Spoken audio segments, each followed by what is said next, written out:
అమ్మయ్యా డాడీ వెళ్ళిపోయాడు, నాన్నెందుకో వెనకబడ్డాడు, సారీ నాన్నెందుకో బయటపడ్డాడు.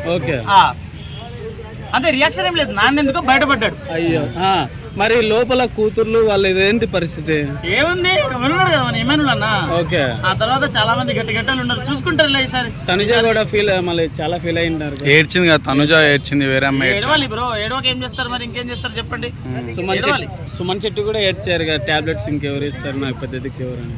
ఇదే ఆయన పెద్ద దిక్కుగా ఉండే ఇట్లా దిక్కు లేకుండా బయటకు వెళ్ళిపోవాల్సి వస్తుందండి.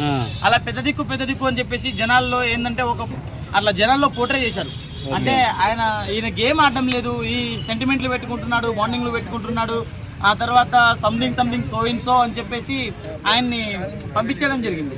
ఆయన గేమ్ ఆయన పర్ఫెక్ట్ గా ఆడి ఎవరితో నాకు సంబంధం లేదని చెప్పేసి సోలో వారియర్ గా ఆడిండి అనుకోండి, ఖచ్చితంగా ఫైనల్ వరకు ఉండే పర్సన్ తను. వరకు నా దగ్గర ఉన్న టాపిక్ ఏంటంటే ఆయన ఖచ్చితంగా ఆ టాప్ 5 లో ఉంటాడు అని చెప్పేసి నేనే అనుకున్నాను. అట్లాంటిది ఆయన సడన్ గా వెళ్ళిపోవడం, ఆయనకి పవర్ వస్తా యూజ్ చేసే ఆప్షన్ ఉన్నా కానీ ఆయన మీద యూజ్ చేయకపోవడం అంటే ఇట్లాంటిదే కదా, ఇట్లా జరుగుతుంది. కాబట్టి ఖచ్చితంగా ఆయన్ని ఇది చేయడమే కరెక్ట్, బయటకు పంపించడమే కరెక్ట్. అంటే నా ఉద్దేశంలో మాత్రం అమ్మయ్యా నాన్నెందుకో బయటపడ్డాడు అంతే. భరణి కంటే రామరావుతో తోపేం కాదు కదా, సో ఇమాన్యుల్ ఎందుకు పాపం భరణి గారిని సేవ్ చేయలేకపోయిండు? భరణి కంటే రామరావుతో తోపేం కాదన్నారు, అట్లాంటిది రామరావుతో కెప్టెన్ అయ్యారు భరణి కన్నా ముందు. అక్కడ తోపు కాదు ఇంపార్టెంట్, అక్కడ ఆడే విధానం ఇంపార్టెంట్, అంటే మనం నడిచే విధానం ఇంపార్టెంట్. గట్టిగా జిమ్ చేసి కండలు పెంచుకొని ఏమంటారు బిగ్ బాస్ హౌస్ కి వెళ్ళిన వాళ్ళు 100లో ఉన్నారు. ఆ కండలు ఉన్నోళ్ళు లేకుంటే ఆ తర్వాత ఏదో హైట్ ఉన్నాడు పొడుగున్నాడు అని చెప్పేసి గెలవలేదు, కంటెంట్ ఇచ్చాడు బిగ్ బాస్ కి, అట్లాంటి వాళ్ళే గెలిచారు. ఏదైనా కంటెంట్ ఇచ్చి బిగ్ బాస్ లో తన గేమ్ రూల్ ప్రకారం తన గేమ్ ని మంచిగా ఆడుకుంటూ వెళ్ళి ఇలా బాండింగ్స్ లో ఇరుక్కోకుండా ఉండడం చాలా బెటర్. మీరు ఒకటి గమనించండి, ఇప్పటిదాకా జరిగిన సీజన్లలో ఎవరైనా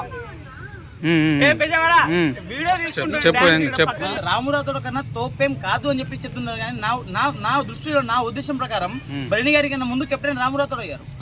అంటే రామురాథోడ్ కెప్టెన్ అయ్యాడంటే అతని దగ్గర ఒక మసాలా ఉన్నట్టే కదా, అతని దగ్గర ఒక గేమ్ ఉన్నట్టే కదా.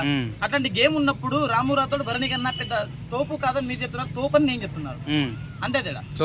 ఎందుకంటే ఈ రోజులు అంటే ఇప్పుడు వరకు ఫస్ట్ సీజన్ నుంచి ఇప్పుడు దాకా గెలిచిన వాళ్ళు ఎవరు బిగ్ బాస్ లో బాండింగ్స్ అనే వాటిలో చాలా దూరంగా ఉన్న వాళ్ళే, ఇంక్లూడింగ్ పల్లవి ప్రశాంత్ కూడా శివన్న జస్ట్ సపోర్టే తీసుకున్నాడు. కానీ అలా నాన్న అన్న అనే బాండింగ్స్ తో పెంచుకొని గెలిచిన వాళ్ళు ఎవరూ లేరు. నేను నా ఉద్దేశం ప్రకారం ఇలా బాండింగ్స్ పెట్టుకుంటూ వెళ్తే మేబీ లాస్ట్ వరకు సేఫ్ గేమ్ ఆడవచ్చేమో, మేబీ 10th వీక్ లో లేకుంటే 9th వీక్ లోనే వెళ్ళిపోవచ్చేమో. కానీ ఇలా బాండింగ్స్ పెట్టుకుంటూ గేమ్ గెలిచే అవకాశం లేదు. కాబట్టి నేను గట్టిగా మాట్లాడేది ఏంటంటే బాండింగ్స్ పెట్టుకోవడం కరెక్ట్ కాదు. అలాగనే ఆయేషా కూడా వచ్చింది, బాండింగ్స్ తెంపుతా అని చెప్పింది, బరాబర్ తెంపింది. ఇదే రామరాథోడ్ ఎంతో కొంత స్ట్రగుల్ అవుతున్నాడు అంటే ఆయన ఇచ్చిన ప్రోత్సాహం అని బయట కూడా అంటారు. భరణి అరే తమ్ముడు చేయరా నేను ఉన్నారా నీకు సపోర్ట్ ఇచ్చారు కదా అని చెప్పేసి అన్న నేను వెళ్ళిపోతానా నువ్వు ఆడుకో అన్న అని చెప్పేసి వదిలి వెళ్ళిపోలేడు కదా. చాలా ఇతను వెళ్ళిపోయాడు పెద్ద తరహాలో, మరి అలాగే కదా అయిపోయినా నెత్తికి ముద్దు పెట్టి పంపించారు కదా, పంపించడం వల్ల వెళ్ళిపోయాడు. కానీ జనం అక్కడ ఇమాన్యుల్ పంపించినట్టే కదా, ఇమాన్యుల్ జస్ట్ పవర్ అస్త్ర అతని మీద యూజ్ చేశాడు. ఆ తర్వాత వాళ్ళు అది ఉంది కదా క్రాకర్ వెలిగియడం వల్ల రెడ్ వచ్చింది, లాస్ట్ అయినప్పుడు కూడా రెడ్డే వచ్చింది. అంటే జనాల దృష్టిలో కూడా అతను వెళ్ళిపోవాలి అనే కదా, జనాల దృష్టిలో ఏముందో ఇతని దృష్టిలో ఏముందో జనాలు కూడా ఇతనే ఫాలో అయినట్టు, ఇతను కూడా జనాలనే ఫాలో అయినట్టు అయిపోయింది అక్కడ.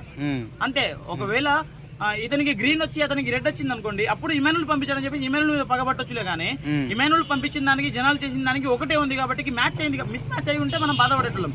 మ్యాచ్ అయింది కాబట్టి ప్రాబ్లం ఏం లేదు కదా.